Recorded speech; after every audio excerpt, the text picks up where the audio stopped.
और दोस्त रिश्तेदार पड़ोसी सब जमने लगेंगे। जब स्वार्थ सिद्ध होना बंद हो जाएगा, कोई शक्ल तक देखना पसंद नहीं करेगा। व्रत रखने के लिए सभी बोलेंगे सर, लेकिन व्रत तुड़वाने के लिए अपनों के अलावा कोई नहीं आएगा। तो देखिए अभी दुर्गा पूजा चल रहा है सर। दुर्गा पूजा में स्वतंत्र रूप से सभी जगह में हिंदुस्तान में स्वतंत्र रूप से दुर्गा माता का मूर्ति का पूजा हो रहा है, लेकिन हम यहाँ पे जगन्नाथ भगवान को दुर्गा माधव के रूप में सज्जित करके पूजा करते हैं। वो हमारे लिए भी दुर्गा है। कोई भी पूजा आप करो जगन्नाथ को हमारे उसी हिसाब से गणेश पूजा में वो भट्ट गणेश बनते हैं, महाराष्ट्र गणपति भट्ट के नाम से।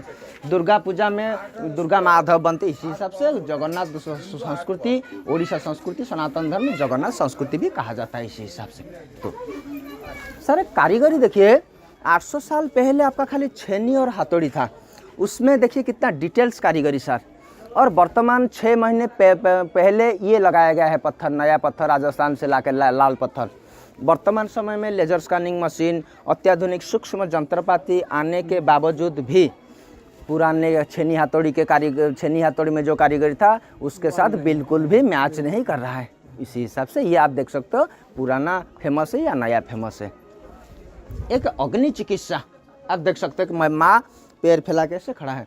उस समय जब डिलीवरी होता था, बच्चे पैदा होते थे, मेडिकल का सुविधा इतना ना होने के कारण साहब माँओं को इन्फेक्शन का खतरा रहता था। तो दादी माँ हमारे घर में क्या करते थे, नीचे हीट जला के हीट और उसमें नीम का पत्ता डाल के वो हीट वहाँ पे दिया जाता था। हीट देने से इन्फेक्शन हट जाता था, समाप्त हो जाता था। इसलिए ये अग्नि चिकित्सा का पुराना संस्कृति हमारे जो था यहाँ पे मेंशन किया गया है सर। आगे बढ़िए, आप देखोगे श्री कृष्ण भगवान जी की बेटे का आश्रम सामने आपको दिख रहा होगा सर। ये जो मंदिर दिख रहा है, मंदिर का गुंबद और कलश दिख रहा है, ग्रीन वाला पिंक वाला सर, ये आपका श्री कृष्ण भगवान जी के बेटे सांब का आश्रम है। ये यहीं पे रुक के यहीं पे तपस्या करके कूड़े रोग से मुक्त। सांब के माता जाम्बवती, कृष्ण भगवान और जाम्बवती के बेटे सांब यहीं पे आके तपस्या। सर ये कितने टूरिस्ट अभी आप देख रहे हो। इससे 20 साल पहले मैं यहीं का लोकल के रहने वाला हूँ, 15-16 साल का गाइड का तजुर्बा है मुझे। यहाँ पे जब एमडीटी का दवा आविष्कार नहीं हुआ था, जितने टूरिस्ट आप देख रहे हो उससे अधिक लेप्रोसी पेशेंट यहाँ पे पाए जाते थे। अभी एमडीटी का दवा आविष्कार होने के कारण लोगों को घर में मुफ्त मुहैया कराया जाने का लोग उतना नहीं आ रहे। सर ये दक्षिण द्वार, घोड़े अश्व द्वार, वॉरियर एलिफेंट, सम्राट अशोक के स्मारक के में तौर पर ये 2 घोड़े हैं यहाँ पे। अभी ये 2 घोड़े का सिंबल आपका इंडियन पोस्ट कार्ड के दोनों बगल में आ रहे हैं जी।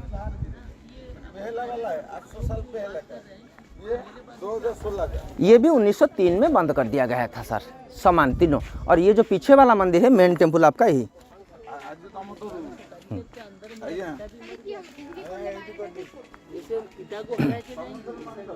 सर।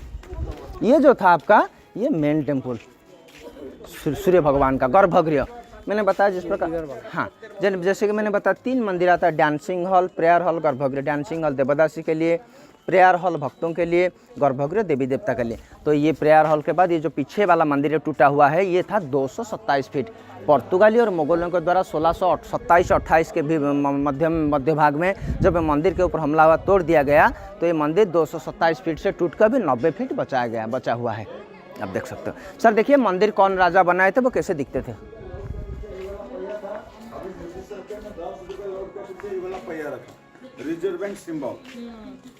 सर देखिए ये मंदिर बनाने वाले राजा आपके जो आधा टूटा हुआ मूर्ति 2003 में रिनोवेटेड के टाइम में टूट गया है।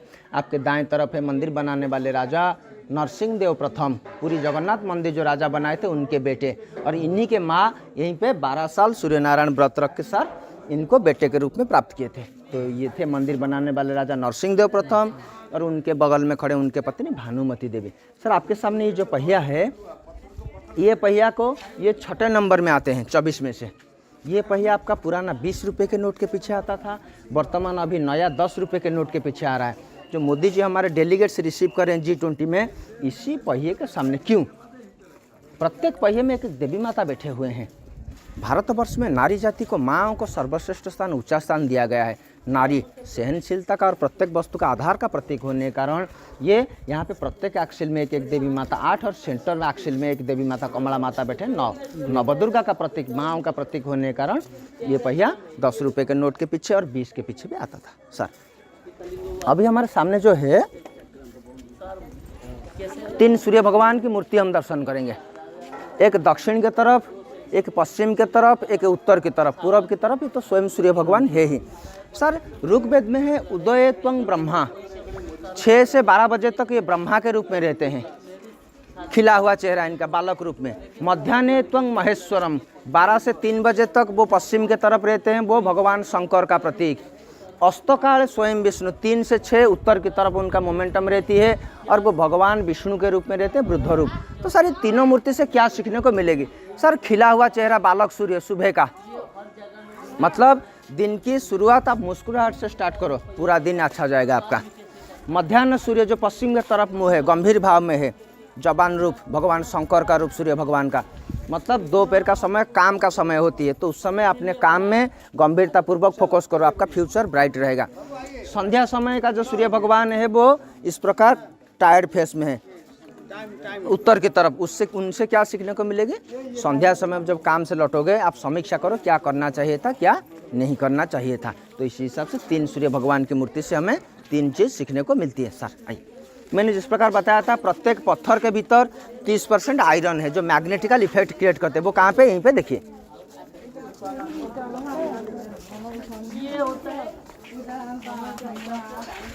आप देख सकते हो बारिश में इस जगह पत्थर थोड़ा ये हो चुका है, गड्ढा हो चुका, तो इसमें आयरन आपको क्लियर दिखेगा। ये प्योर कास्ट आयरन जिसे शोधकर्ताओं ने बताए हैं।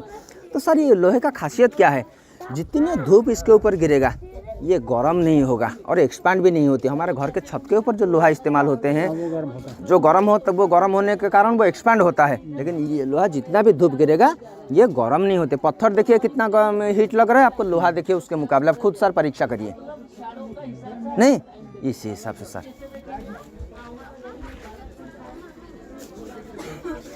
उस समय सर सीमेंट ना होने के कारण ये प्रत्येक पत्थर आयरन क्लैंप से जॉइंटेड है। आप देख सकते हो वहाँ पे दिख रहा है आयरन क्लैंप, और चूना पत्थर डस्ट से किस प्रकार ये पत्थर सब जॉइंटेड है आप सर देख सकते हो। ये एक जो चीज़ है सर मंदिर के चारों तरफ देखने को मिलेगी। एक शेर एक हाथी को दबा के बैठा है यहाँ पे, वो अलग ये अलग सर। ये उल्टा मुड़ा हुआ मुंह सर। शेर है हिंदू धर्म का प्रतीक, हाथी है गजलक्ष्मी यानी बौद्ध धर्म का प्रतीक। उस समय 6वीं और 7वीं सदी में जितने भी मंदिर आपके हुआ करते थे वो सब बुद्ध के मंदिर हुआ करते थे। तो उस समय बलि, कुसंस्कार, अंधविश्वास ये सब प्रथा आपका प्रचलित था। तो इससे हमारा हिंदू धर्म पतन की ओर बढ़ रहा था। तो उस समय जब कबीर, चैतन्य, नानक इनका अभ्युदय हुआ, वो सद्मार्ग में संचालित होने के लिए हमें सदुपदेश दिए, उसी दौरान हमारा हिंदू धर्म का उत्थान हुआ और बौद्ध धर्म का पतन हुआ। ये इसका निशानी। आइए सर, एक देखिए ट्रेडिशन पुराना शादी का प्रथा किस प्रकार। पालकी में दुल्हन आ रहा है, घोड़े के ऊपर दूल्हा आ रहा है, इस प्रकार राजघाट का ये इक्वालिटी का सिंबल है कि उस समय चाहे अमीर हो गरीब हो सबको समान शादी की व्यवस्था। हाँ जी।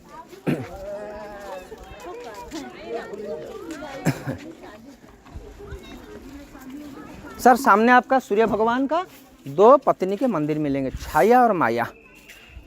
सामने है जो मंदिर है छाया देवी, छाया देवी के बेटे हैं शनि भगवान, संध्या देवी के बेटे हैं जमराज और जमुना नदी। यहाँ पे छाया देवी का मूर्ति है। तो सूर्य भगवान की पत्नी और शनि भगवान का माँ होने के कारण यहीं पे आप इनको नमन करके आगे आपका यात्रा स्टार्ट कर सकते हो। आइए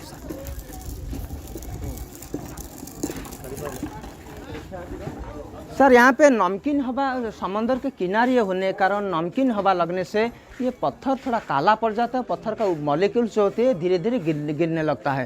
तो इसीलिए यहाँ पे जो प्लेन पत्थर आप देख रहे हो, ये प्लेन पत्थर कुछ नहीं था। ये प्रत्येक पत्थर एक कारीगरी वाला था। जितने भी प्लेन पत्थर ये 1983 से 2003 के भीतर इंस्टॉल किया गया है जी। और प्रत्येक साल इसमें केमिकल के वॉश करने के लिए बहुत सारे पैसा लागत होती है सर। कितने पहिए इसमें टोटल 24 पहिया। इस साइड 12, दक्षिण के तरफ 12, उत्तर के तरफ 12। सर आपका 12 पहिया यहीं पे समाप्त हुआ, फिर 12 पहिया उत्तर की तरफ।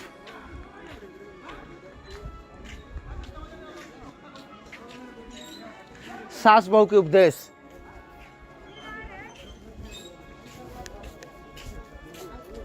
सर सास बहू के उपदेश, ये जो कमर पे हाथ दे के खड़े हैं ये सासू माँ है और उस साइड बहू है। कान में बोले 3 चीज़।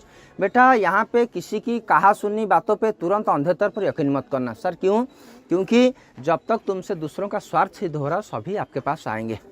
और दोस्त, रिश्तेदार, पड़ोसी सब जमने लगेंगे। जब स्वार्थ सिद्ध होना बंद हो जाएगा, कोई शक्ल तक देखना पसंद नहीं करेगा। व्रत रखने के लिए सभी बोलेंगे सर, लेकिन व्रत तुड़वाने के लिए अपनों के अलावा और कोई नहीं आएगा। तो इसलिए बाहर लोगों की कहा सुनी बातों पर तुरंत अंधे तौर पर यकीन हम नहीं करेंगे। दूसरा, किसी भी संपर्क हो बेटा उसमें संदेह मत रखो। कोई भी संपर्क में एक बार संदेह आ गया मन में तो पैसे की पहाड़ के ऊपर आपको बिठा दिया जाए तो जिंदगी भर शांति सुकून नहीं मिलेगी। लास्ट उपदेश, जिंदगी में प्रत्येक बात में तुरंत हाँ मत बोलो, ना बोलना सीखो। तुरंत हाँ बोलोगे लोग सोचेंगे कि ये इंसान सादा सीधा इंसान है, मना करने वाला इंसान नहीं है, तो लोग आप सभी का कमजोरी का फ़ायदा उठाने की कोशिश करते हैं। तो इसी हिसाब से आप तुरंत हाँ बोलेंगे तो हमारा कमजोरी का फ़ायदा उठाया जाएगा। तो इसलिए हाँ बोलने से पहले प्रत्येक बात को 3 बार सोच समझ के हाँ बोलना बेटा। इस हिसाब से 3 उपदेश सास अपने बहू को दे रहे हैं।